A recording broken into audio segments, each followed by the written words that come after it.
নমস্কার, বেঙ্গল বাইট বক্সে তোমাদের সবাইকে স্বাগত। আজকে আমি এমন একটা তরকারি বানাবো যেটা রুটি, ভাত, পরোটা সব কিছুর সাথে যায়। সেটা হলো বিট গাজরের তরকারি।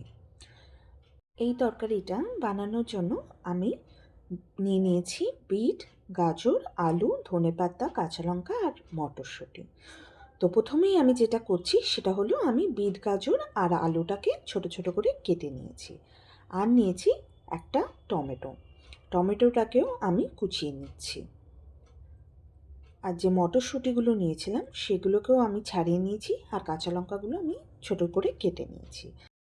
এবারে আমি একটা কড়াইতে অল্প একটুখানি তেল নিয়ে নিয়েছি এবং তেলটা গরম হয়ে গেলে তাতে একটা শুকনো লঙ্কা ফোড়ন দিয়ে দিচ্ছি, আর তার সাথে অল্প একটু পাঁচফোড়নও ফোড়ন দিয়ে দিচ্ছি। পাঁচফোড়ন আর শুকনো লঙ্কাটা একটু ভাজা ভাজা হয়ে গেলে তারপর আমি যে আলু, বিট, গাজরটা কেটে রেখেছিলাম সেই আলু আর বিট গাজরগুলোকে আমি কড়াইতে দিয়ে দেবো।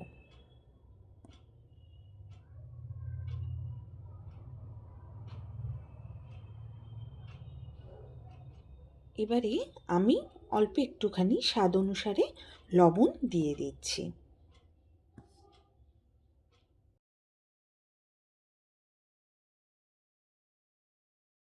লবণ দেওয়ার পর এই বিট, গাজর আর আলুটাকে ভালো করে আমি ভাজা ভাজা করে নিচ্ছি।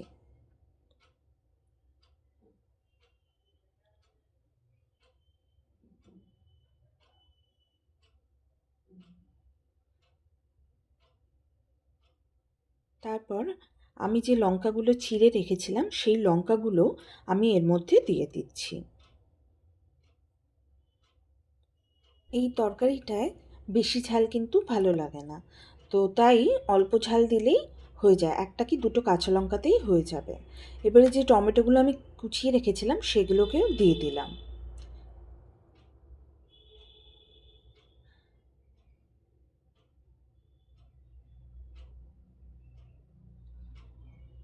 এবারে সবজিগুলো যাতে ভালো মতো সেদ্ধ হয়ে যায় তার জন্য আমি এর মধ্যে অল্প একটু জল দিয়ে এটাকে কিছুক্ষণের জন্য ঢাকা দিয়ে রেখে দেব।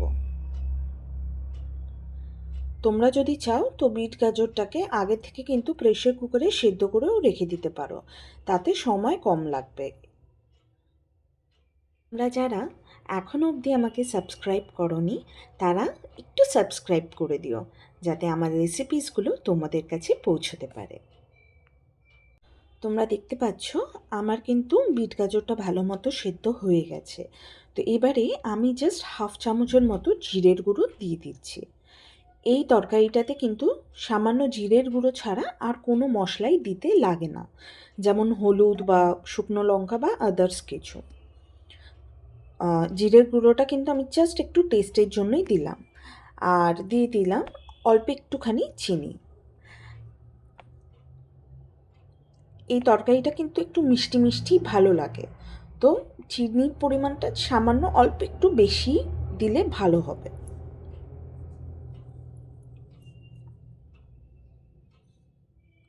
তরকারিটা একটু মজে যাওয়ার জন্য আমি ঢাকা দিয়ে কিছুক্ষণ রেখে দিলাম। এবারে আমি যে মটরশুঁটিগুলো ছাড়িয়ে রেখেছিলাম সেই মটরশুঁটিগুলো আমি এর মধ্যে দিয়ে দিচ্ছি।